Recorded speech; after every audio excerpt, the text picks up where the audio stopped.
जय माता दी आप सभी को। ये दीदी आई हैं। दीदी आप कहाँ से हो? भैया हम बड़ौद से आए हैं। बड़ौद से हैं और साथ में इनके पतिदेव भी हैं और ये 2 बच्चे हैं।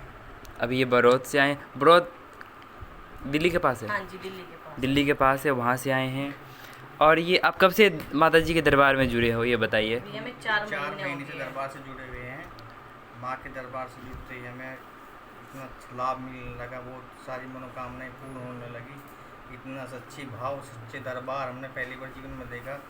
हमें लोगों ने भटकाने की, हम और दरबार पे भी गए, वहाँ हमने ऐसा कुछ नहीं देखा जो हमें असली माँ के दरबार से हासिल हुआ। 4 महीने में इतनी तरक्की होना, आज हम माँ के दरबार से गद्दी लेके जा रहे हैं।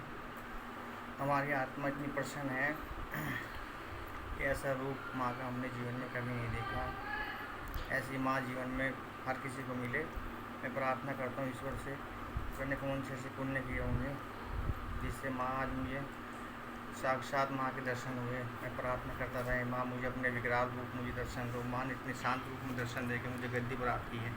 मैं धन्य हो गया। मैं जीवन में यही प्रार्थना करता हूँ, हे मेरे।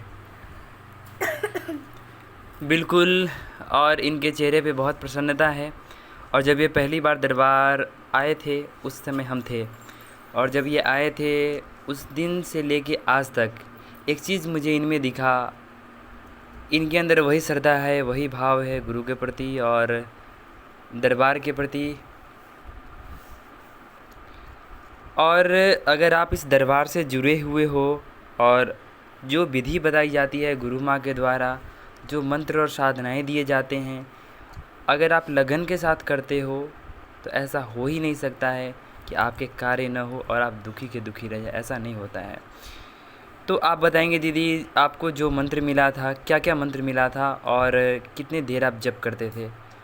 मुझे गुरु मंत्री मिला था, चेतना मंत्री मिला था और गायत्री मंत्री मिला था, और बाद में भी और मंत्री मिले हैं मुझे, और भी आगे मैं- भविष्य में मिलेंगे। हाँ जी। इन्हें गुरु और मंत्र आगे दिया गया मिलेंगे। था। गुरु मंत्र को मंत्र राज कहा जाता है बिना गुरु मंत्र के, और ये गुरु मंत्र वैदिक गुरु मंत्र दी जाती है। बिना गुरु मंत्र के कोई दूसरा मंत्र कार्य नहीं करता है। और जो चेतना मंत्र दी जाती है वो हमारे कुंडली को चैतन्य बनाता है, जिसके माध्यम से दूसरे मंत्रों में सफलता मिलती है। और गायत्री को तो आप जानते ही हैं, ये महामंत्र है। ये बहुत ही बेसिक मंत्र है जिसको दिया जाता है शुरुआती में। और इस दरबार में सबसे अच्छी बात ये है कि यहाँ पे वही ज्ञान को आगे बढ़ाया जाता है जो प्रमाणिक हो, जो हमारे ऋषि मुनियों के द्वारा पिछले हजारों सालों से जिसको दी गई है। और हम लोगों की बस एक ही इच्छा होती है कि उस ज्ञान को हम आगे आने वाली पीढ़ी भूल ना सके। और इसीलिए माता जी हमेशा चाहती है कि ऐसे मंदिर का निर्माण करे जो चलता फिरता हो, और चलता फिरता मंदिर इससे ही होता है। एक बात और हम बताना चाहेंगे, जो दीदी हैं, आपका नाम क्या है? शिखा। शिखा। ये माँ काली की भक्त है। इन पे माँ काली की सवारी आती है। आप ये बताइए, हाँ, इनके हाथ पे इन्होंने माँ काली का टैटू भी बनाया है गले और में चैन भी चाहिए। और माँ का चेन भी पहना है। तो वास्तव में ये एक प्यार है और एक भाव है माँ के लिए, और ये साफ साफ दर्शाता है अगर आप अपने हाथ पे टैटू बनाते हो।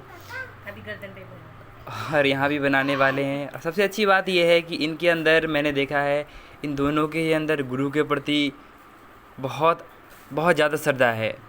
और सभी शिष्यों को इनसे सीखने की ज़रूरत है, क्योंकि अगर आपके भाव होंगे गुरु के प्रति बहुत ज़्यादा तो मंत्रों में सिद्धि आपको ही मिलेगी, इसका लाभ आपको ही मिलेगा। तो ये मैंने देखा है कि इन दोनों के ही अंदर गुरु के प्रति बहुत ज़्यादा भाव है। और जैसा कि कहा गया है, गुरु ब्रह्मा गुरु विष्णु गुरु देवो महेश्वर। तो एक अच्छा शिष्य होना एक गुरु के लिए बड़ी अच्छी बात होती है। और अगर आप एक अच्छे शिष्य हैं तो निश्चित ही एक अच्छे गुरु बनेंगे। तो इन्हें गद्दी भी आज दिया गया है। यहाँ पे इनकी गद्दी रखी हुई है। गद्दी की पूर्ण विधि विधान के साथ पूजा की गई है और बहुत जल्दी ये चौकी लगाएंगी। अब एक बात बताइए, कब से आप पे माँ की सवारी आती है, कितने सालों से? मेरे पे काफ़ी टाइम से आती थी, पर अब जो रास्ता सही मिला है मुझे यहीं आके मिला है। बिल्कुल, इन पे माँ की सवारी काफ़ी समय से आती है। और जब से मैंने गुरु धारण किया है उस समय से जब से बोलने भी लगी है, अच्छा। अच्छे रास्ते पे चलने लगी। बिल्कुल, पहले इन पे माँ आती थी, बोलती नहीं थी, लेकिन अब बोलने भी लग गई है और बहुत ही प्रचंड रूप में आती है। तो अगर आपको कोई समस्या हो तो आप दीदी के पास ज़रूर जाएं। और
बोल साचे दरबार की जय। हर हर महादेव।